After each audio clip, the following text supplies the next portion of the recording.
Allahu Ekber. Allahu Ekber.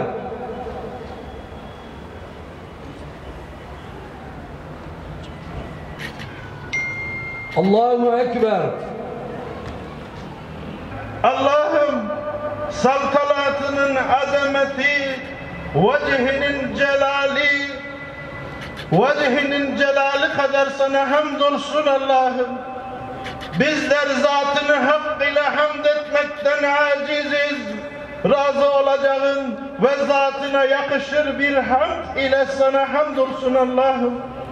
Saltanatının azameti, vecihinin celali kadar Efendimiz'e selat ve selam olsun Allah'ım. Ey alemlerin Rabbi olan Allah! Ey mülkün gerçek sahibi ve mülkünde istediği gibi tasarruf eden Allah! Ey Yusuf'u kölelik zincirinden kurtaran Allah! Ey Yakup'un gözyaşlarını dindirip Yusuf'a kavuşturan Allah! Ey Nuh'u ve beraberindekileri tufandan kurtaran Allah! Ey İbrahim'i ateşten kurtaran, İsmail'i bıçaktan kurtaran Allah!